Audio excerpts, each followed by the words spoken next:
เชียบไว้เนี่ยจะลง YouTube ครับกำปอเขาเตะโพดคนเนี่ยอ๋อ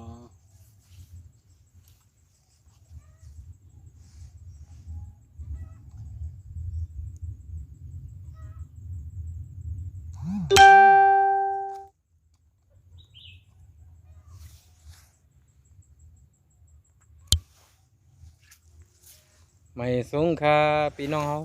มาไล่สดทางปอกกำสามนะครับเนาะมันนี่ก็เป็นที่สามปอกกำสามเป็นปอกที่สามเนาะก็อันนี้ก็เป็นตีที่สามนะครับเนาะที่เขาเดี๋ยวมาไล่สดลาดในลองตีลิ้นแทนอันนี้ก็เข้มเอาตีลิ้นอ่ะกันนี้ก็เหมือนกันกันนี้ก็ตีเดียวกันนะครับในหมู่วันเดียวกันนะครับเนาะหมู่วันโขมงกันเนาะหมู่วันโขมงมันจะห่างกันตีละ700 เมตร 800 เมตรนะมันจะอยู่ห่างกันมองนั่นเลยครับเนาะตีนเขาก็มาแต่ว่าอองตีมันเข้มนะครับเนาะข้าได้เปิดกล้องหน้าปันกันเนาะนะครับอองตีมันตีมันจังไหนเพิ่นเบี่ยงเป็นล็อกละ50 ตารางวานะครับเนาะมันจะมี2 ราคากันเนาะ2 ราคามีล็อกละมีตารางวาละ5,900แล้วก็ตารางวา6,900นะครับเนาะเพราะว่าพี่น้องคนเขาสนใจจังหือเกี่ยวกับลองตีลินนะครับเนาะมันได้เป็นวันติดเนาะเพราะว่าพี่น้องเขาโตตันวันไหลใครมาด้วยถึงตีเนี่ยก็โทรหาเขาใจเพื่อเกี่ยวกับอะไรเดป้ามานะครับเนาะใครมาด้วยถึงตีใครมาด้วยนะครับเนาะว่าตีเป็นสวนลำไยเมื่อไกลเกาหลีตีอ่อนตั้งตีอันคาเนเมื่อไกลเกาหลีแล้วก็ตีมือเร็วในเกาหลีนะครับเนาะกันนั้นก็ตีเป็นเส้นตั้งเหมือนกันครับนะเส้นตั้งรถเขารถออกแล้วก็ตีมีเสาไฟฟ้าเหมือนกันแล้วก็มีป่าแล้วก็มีตีทิ้งน้ำมีตีเปียดน้ำเสียนะครับเนาะอันนี้ก็อันนี้ตอน้ำทิ้งกันเนาะนะครับตอน้ำทิ้งอันนี้จะอยู่ตั้งฝ่ายตั้งคางเฮือนฝ่ายตั้งจานเนาะ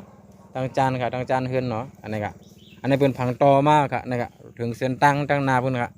อันนี้เป็นเบี่ยงลงมาเป็นซอยเป็นร่องอันนี้เส้นตั้งเขาอันเดซอยลงมานาเฮือนอันเดไหวกวางห้องเนาะนาเฮือนไหวแล้วแต่พักดูเฮือนเขานะพักดูเฮือนแต่มีนาตั้งห้องแต่ว่าเฮือนเขาได้ใครเอาไหวกวางอะไรก็ไล่เนาะเส้นตั้งแต่อยู่ตั้งตกเนาะเส้นตั้งแต่อยู่ตั้งตกเนาะตีลีนแต่อยู่ตั้งออกตั้งนะกันเนาะเดี๋ยวเขามากันเนาะอันนี้มีคนจับจองไว้หมอก50%นะ50%มีคนจองไว้4-5 ล็อกอย่างนะกันเนาะตั้งจองตั้งซื้อนะกันเนาะกันในกันเนาะอย่างนี้มาจะเป็นหมู่บ้านก็กำนำก็เป็นก้นใต้หลายๆกันเนาะที่มาซื้อมาจองไว้กันในกันนะมาซื้อมาจองไว้จะเป็นก้นใต้หลายๆทางอินก็จะเป็นจองไว้ได้แต่มีร้านถั่วพูข้าวซอยร้านโค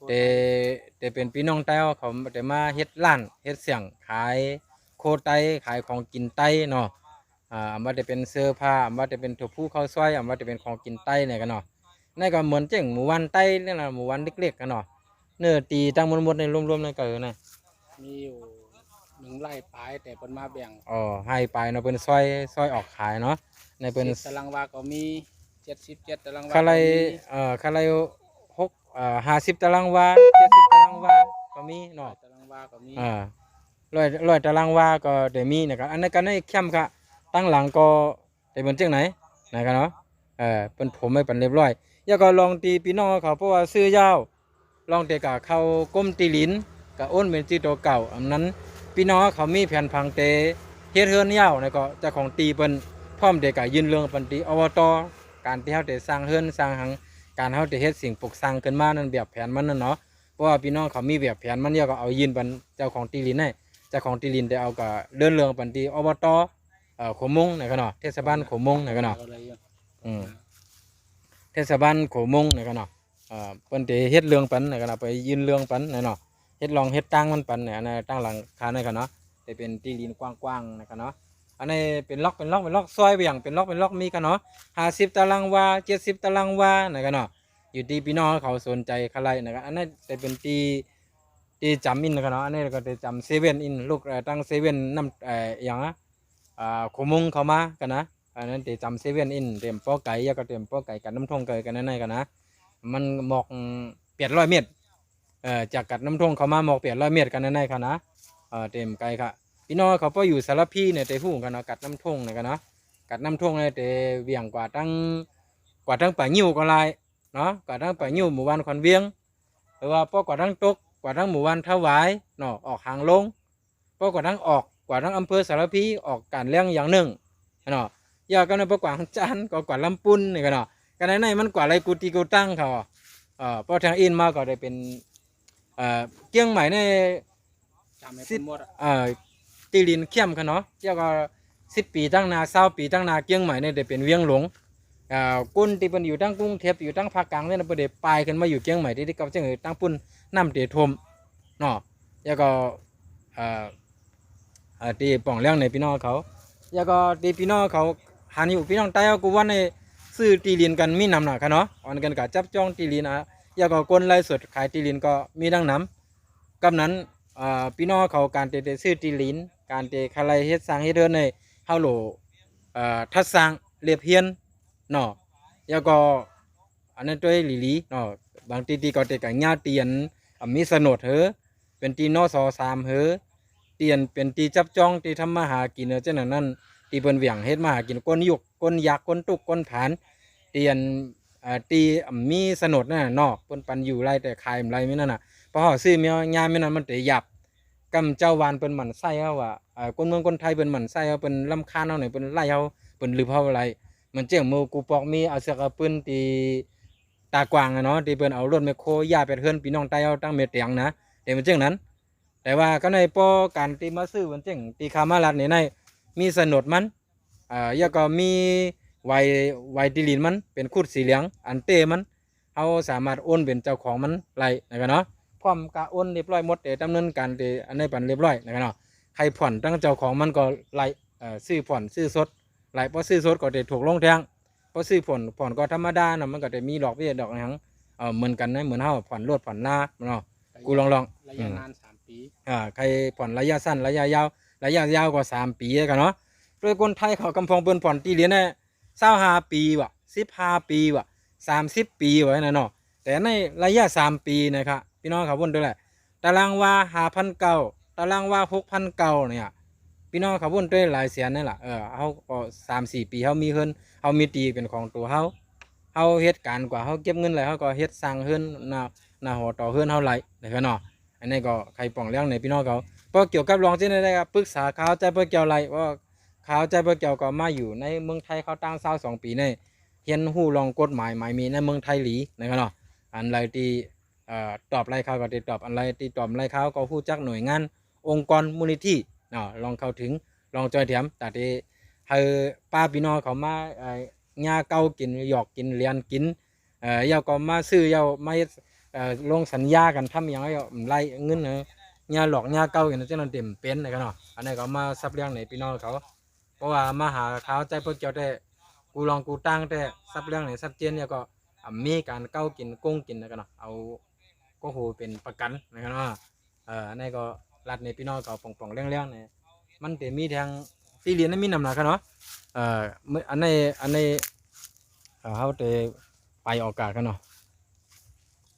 นะครับตั้งหลังคันนี่ก็จะเป็นส่วนหมักเป้านะครับนะพอป่นเสียส่วนหมักเป้าในเขาก็จะมีเทียงนะครับเนาะตีเรียนนั้นมีหลายตีในเกี้ยงใหม่เนาะตั้งร้อยสเก็ตก็มีเนาะตั้งร้อยสเก็ตได้ถูกตารางว่าละ5,000ตั้งร้อยสเก็ตตั้งเมแฝกตาราง5,000เมเพียกก็มีกันเนาะตั้งเมโจสันไซกันเนาะเมเพียกเมโจสันไซก็ตารางว่า5,000ร้อยสเก็ตก็ตารางว่า5,000ร้อยสเก็ตในตั้งหลังห้องบ้านร้อยสเก็ตนะครับเนาะอันนี้ตีลินถมไว้ปันเรียบร้อยหมดแล้วกันนะตีลินถมไว้พาสปอร์ตในไล่อยู่กับห้าไล่เข้าพาสปอร์ตก็ไล่เข้าพาสปอร์ตก็ไล่อะไรกันเนาะนี่ครับอันนี้ครับเส้นตั้งเป็นถมเป็นเรียบร้อยกันเนาะอันนี้ตีอันเป็นซอยไว้ปันไหนกันเนาะน้ำป้าไหนกันแต่มีในห้องเมืองตั้งนานเนาะตัวตอนน้ำป้ากันเนาะอันนี้ที่เบิ้ลเวียงไว้นะครับนี่ไม่ปักในคือห้องว่าเป็นล็อกละ50 ตารางว่าที่ในจับจองหมดแล้วกันนะตีพ่นไว้เหลืองๆในเป็นซื้อหมดแล้วครับนี่นะอันนี้ผักตั้งในเดี๋ยวเป็นซื้อหมดแล้วอย่าก็ตั้งในก็อันนี้ก็ซื้อในก็ซื้อในเดี๋ยวช่วงกลางๆนี่กันเนาะในช่วงกลางๆนี่ไปมีคนซื้อกันเนาะทั้งกลางๆนี่กันเนาะ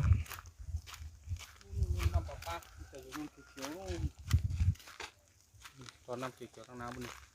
น้ำป้าแต่มีดังนะอันนี้ครับน้ำทิ้งในเปียตั้งหลังเฮือนก็ไรตั้งนาเฮือนก็ไรตั้งคางเฮือนก็ไรเหมือนกันในกันเนาะมันมีดีทิ้งน้ำในกันเนาะอันนี้ครับในหมอเปียงไฟฟ้าลงเหมือนกันนั่นกันเนาะนี่ครับ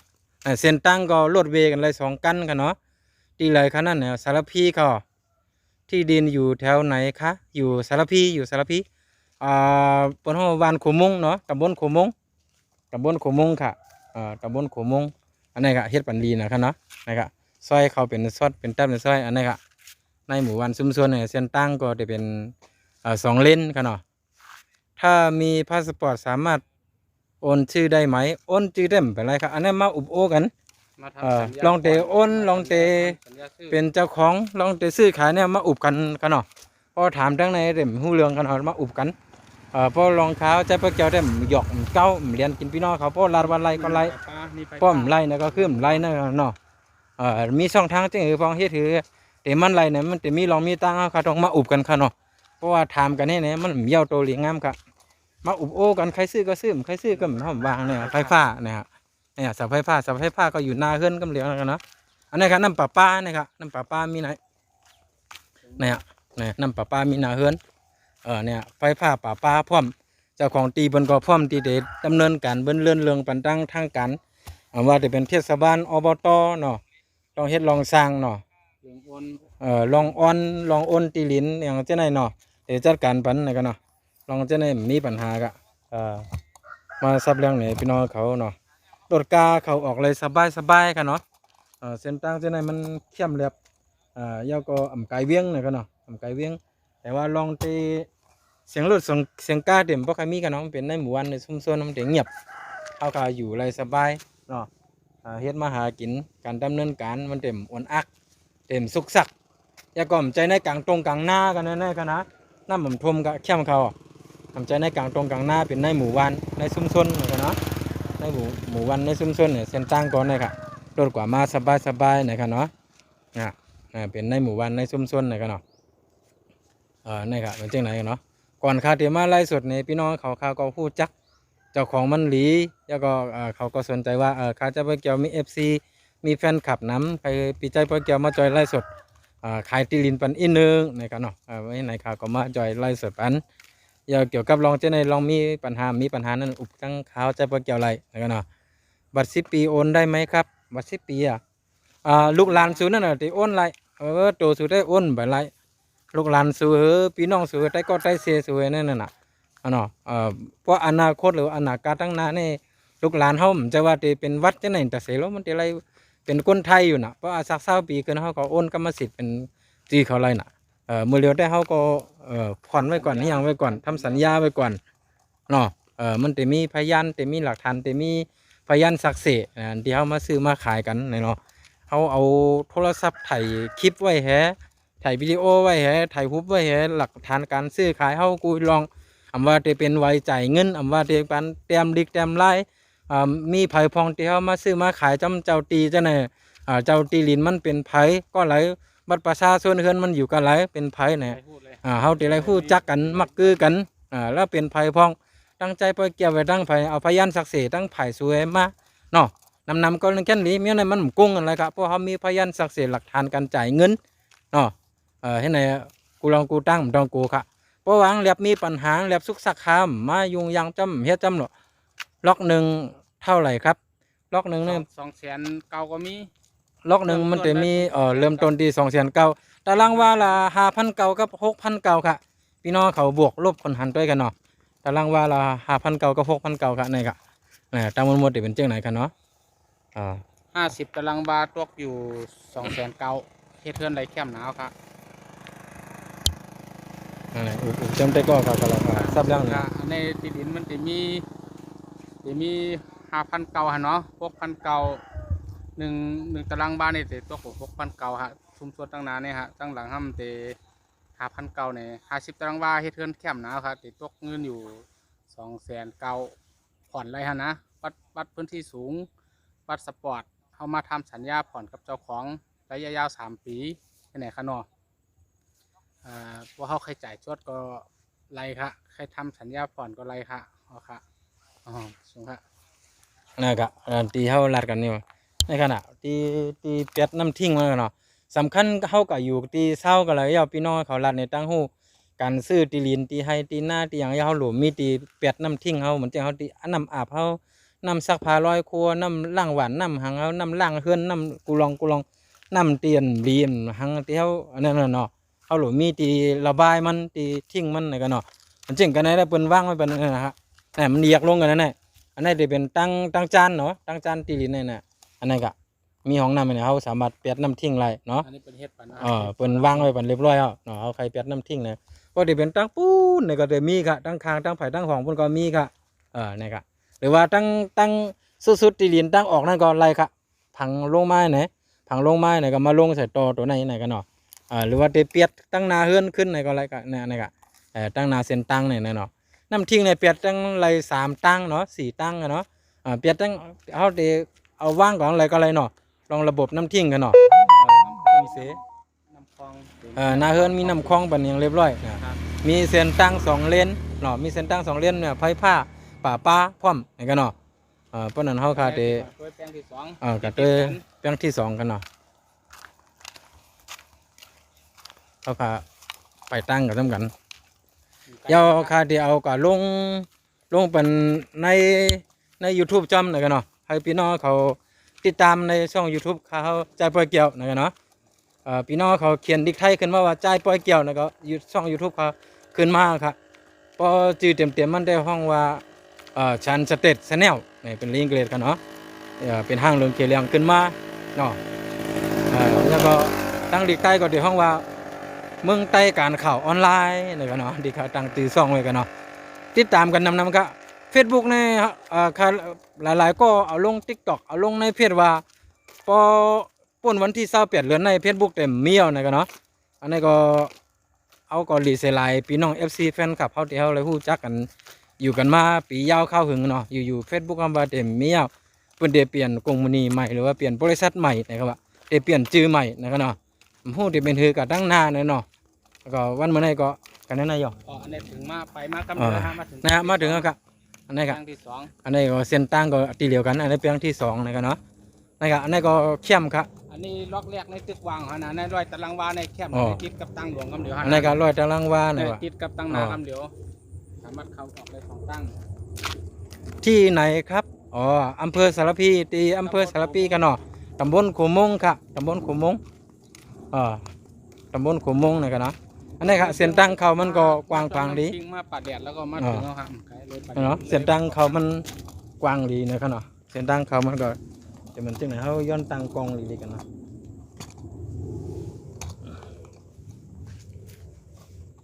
นี่ครับมีตั้งไผ่ตั้งจานเลยไผ่ตั้งห้องเนาะไผ่ซ้ายมือขวามือค่ะตีดีดีมันจังไหน ไผ่ขวามือเนี่ยส่วนใหญ่ได้มีก้นเสื้ออันไหนก็ อ่า แปลงที่2นี่ก็ อันนี้ครับไผ่ตั้งขวามือนี่มีก้นเสื้อนะครับนะกันเราก็เป็นก้นใต้หลายๆนะครับเนาะตีมาซื้อเนาะไม่ก็ เดี๋ยวมาเฮ็ด อ่า จอดร้านถูกผู้เขาซอยร้านขาย อันนี้ก็จะเป็นหมู่บ้านใต้ทางเหมือนกันแต่ห่างจากเมื่อไกลมาหมอก50 เมตรเนาะ 50 เมตรฮะ ห่างกัน50 เมตรเนาะน่าจะเป็นตั้งในอีกหนึ่งอันนี้นไผ่ตั้งในค่ะในไผ่ตั้งในเลยเป็นเสื้อเนาะไผ่ในซื้อหมดอ่ะแต่กำได้คือไผ่ตั้งในค่ะเนาะไผ่ตั้งในตึกว่างอยู่ บ้านตั้งแต่ หนึ่งล็อกละกี่ตารางวาก็ 100 ตารางวาก็มีค่ะ70 ตารางวาก็มี50 ตารางวาก็มีค่ะแล้วแต่เฮาแต่ใครซื้อน้ำซื้อแก่กำแล้วแต่แฮงเงินเฮาคาฟังเป็นไรหั่นนะ อ๋อ เริ่มต้น50 ตารางวาก็ราคาเงินก็จะตกอยู่290,000ค่ะ290,000เนี่ยเราสามารถผ่อนระยะยาว3 ปีอันนั้นก็ต้องนัดทำสัญญากันขึ้นแทงกำหันนะที่ผ่อนเดือนก็คือเนี่ยก็โอเค ถ้าซื้อแล้วเป็นชื่อของเราด้วยได้ไหมเนี่ยอันนี้เพราะว่าซื้อเราต้องหาคนที่มีบัตรประชาชนมานะครับเนาะแต่มีบัตรเหมือนแจ้งลูกหลานสู่อ้วนว่าลูกหลานสู่เต็มแล้วบัตรประชาชนก็ไม่ใช่แต่ไรนั่นน่ะเนาะ หรือ คณะ ว่าที่เป็นปีน่วงเจอคือนั่น จะเป็นพี่น้องสู่จะเป็นลูกหลานสู่เนาะยิ่งถ้าลูกหลานสู่ตึกเขาห้องเรียนอยู่กูว่าในตึกเรียนหนังสือนี่ส่งเสริมให้เขาปัญญาเขาคือเขาเรียนจบปริญญาตรีพอเรียนจบปริญญาตรีล้วนเมื่อเร็วแต่ไรสัญชาติไทยหมดนะครับเนาะตามกฎกระทรวงมหาดไทยหรือว่าตามกฎหมายไทยเปิ้นมีไว้จังนั้นเด็กๆหรือว่าล้วนพอเรียนการศึกษาเขาเรียนในเมืองไทยกันเนาะกูก็แต่ไรฮับสัญชาติไทยนะครับเนาะล้วนว่าจะเป็นลูกแรงงานต่างเราวเกาหลีว่าจะเป็นลูกวัด10 ปีวัดพื้นที่สูงวัดเกี่ยวกับแรงนะครับเนาะแต่ว่าวัดจะไหนเมื่อเร็วมันเฮ็ดสัญญาอะไรการซื้อขายกันไรเนาะการที่เขาเพราะมันแจ้งพี่น้องเขาใจพาสปอร์ตวัดแห่งการวัด10 ปีวัดพื้นที่สูงการที่แต่มาซื้อที่ดินเฮ็ดสัญญากันนั่นลายมือพี่น้องเขาลายมือคนขายมันแห แล้วก็เอาไต้กดไต้เสมาเป็นสักขีพยานจอมเตียนสูจักอำว่าจะเป็นพ่อเลี้ยงนะเมเลี้ยงสูนายจางสูอำว่าเป็นไต้ก็จำใจสูพี่น้องสู3ก็5ก็ปามาจำเนาะก็คือเป็นพยานสักเสจำกันถ่ายคลิปวิดีโอไว้ไลถ่ายรูปไว้ไลเป็นตีหมายต้องไว้เพราะพี่น้องเขาก็มีปัญหาในคาลัดในลองรอบครอบลองลัดกุมลองการวางแผนภายก้นขายเป็นไผก็ไหลจือหัง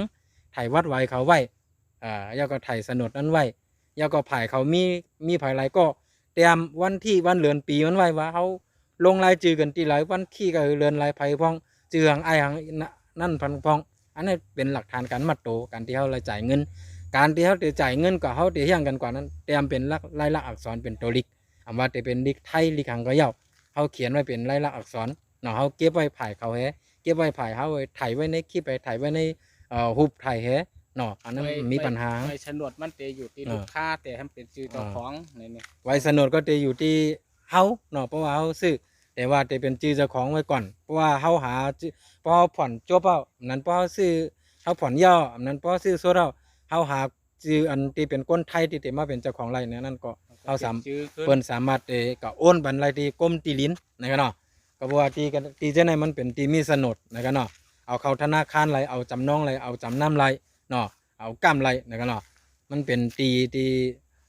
ส่วนบุคคลหรือว่าตีพาณิชย์นะครับเนาะตีพาณิชย์ตีการก้านะครับเนาะก่อนนั้นตีเจ้าไหนมันต้องมีปัญหาพี่น้องคำต้องโก้นะครับเนาะลองรายละเอียดเจ้าไหนหัวย่อยย้ำเจ้าไหนปรึกษาทั้งข่าวอะไรอุบโอ้ข่าวใจพอเกี่ยวอะไรนะครับเนาะนะครับตั้งหลังเนี่ยตีว่างอยู่เนาะภายในเนาะภายตั้งในแต่ว่างตั้งแต่ในกว่าทั้งออกพวกนั้นว่างหมดครับผักในครับผักในว่างหมดเพราะว่าพี่น้องเขาอะไรก็เป็นล็อกในเปิ้นเอาไม้ปักไว้โฉนดจะเป็นพูดสีเหลืองอันนี้เอาเนี่ยนะครับสนุดก็จะเป็นตาคุดสีเหลืองมันสะท้อนมันก็ต้องไปเอาเนขนาดต้องไปเมื่อลงเนในเพจนะครับเนาะเดี๋ยวเมื่อลงต่างลงเป็นภาพนิ่งเป็นรูปถ่ายทางกำนะครับเนาะเมื่อในเอาไลฟ์สดเป็นโปรแกรม3มาเมื่อในเกี่ยวกับลงตีลิ้นเป็นวันติดกันเนาะวันติดวันที่24เดือนธันวาคมเดือนตุลาคมปี2021นะครับเนาะปี2021เนาะเกี่ยวกับลองจะได้อุบโอกันไรนะครับเนาะแถวไหนรอคะอำเภอสารพีครับแถวอำเภอสารพีตำบลน้ำท่งตำบลน้ำท่งตำบลโคมงครับหมู่บ้านโคมงนะครับเนาะตีกันแน่ๆมันเด็กกว่าไรเพราะกว่าตั้งตกเด็กกับป่องวันถวายเนาะป่องวันถวายป่องกัดหางลงนะครับเนาะยาวกันแน่เพราะแต่กว่าตั้งออกซ้ำกับป่องอำเภอสารพีกันเนาะอำเภอสารพียาวก็แต่ป่องน้องพึ่งก็ไรเข้าน้องหอยก็ไรแต่กว่าตั้งลำปุนก็ไรยาวกันแน่พอขากว่าตั้งไผ่ตั้งในไผ่ตั้งจานมือขาแนมกว่าลำปุนเนาะไหนกว่าไรกูตั้งค่ะอำว่าแต่กว่าตั้งปะยิ้วก็ไรมดนะครับเนาะแต่เข้าเวียงกว่าสนามบินอยู่จำบัดเกาะกลางเนี่ยนะผ่าแดดเนี่ย เจ้าว่ะเจ้านั้นมันอยู่จำวันคอนเวียงอยู่จำอำเภอสารพีเนาะ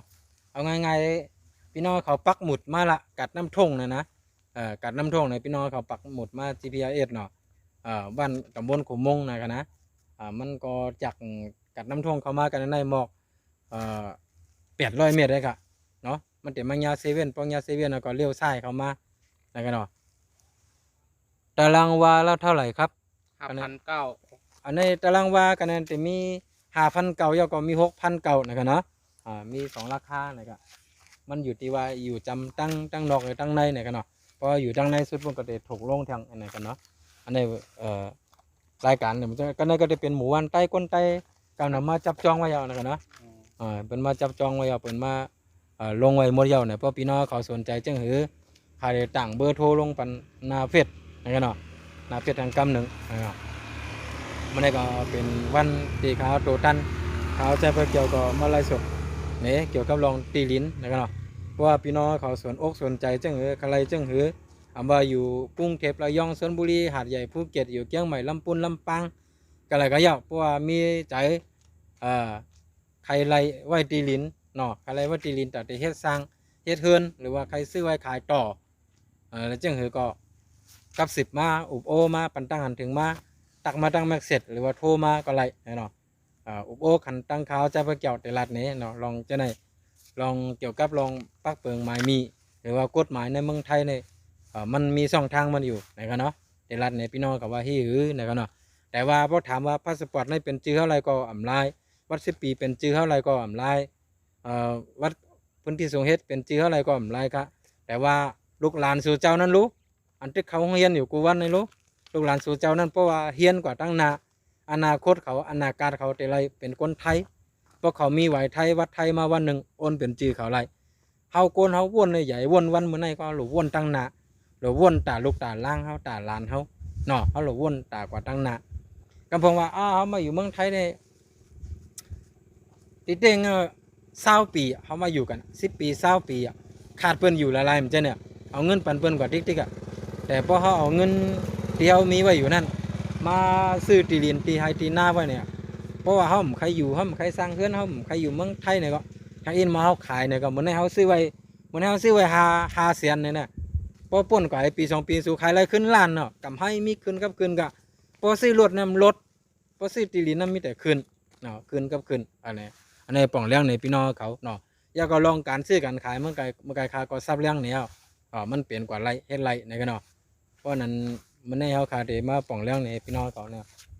นี่ก็ตีลินผักทั้งในแต่ว่างทั้งหมดว่างเปล่านะครับไปมีไผจ้องนะครับเนาะแปลงแรกก็แข็งแล้วเนี่ยทำได้ดีนะฮะเปียงเรียกก็เข้มหนานะครับเปียงเนี่ยเปียงตั้งสุดในกันนะครับ คิดกับตังเดี๋ยวอ่า ร้อยตารางวา จับเส้นตั้งอัน ร้อยตารางวา น่ะลอกอันตั้งสุดในก็แต่ตั้งแต่ลักเหลียงเนี่ยเนาะลักเหลียงเนี่ยมากันในตีมีเข่งเจ้าตีเนี่ยนะครับอันใน100 ตารางวาเนี่ยกันเนาะพี่น้องเขาเลย50 ตารางวาเนี่ยพี่น้องเขาเลย100 ตารางวาเนี่ย70 ตารางวาเนี่ยมีหมดครับเขาเลยเป็นไฮก็มีเนาะมันเจ๋งเขาเลยเป็นตีป่ากล้วยสวนลำไยมันเจ๋งเขาว่ามันก็มี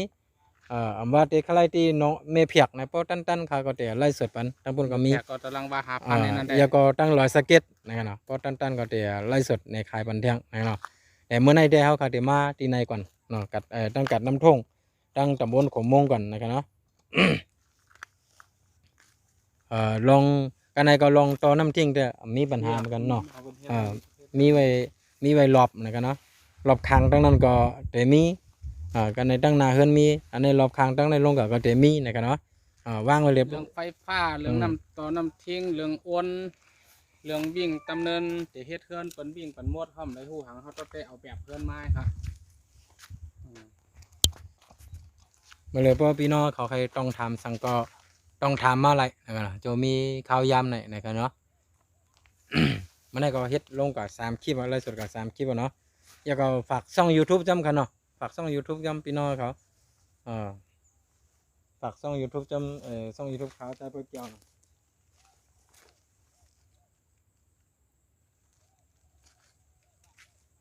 ลอง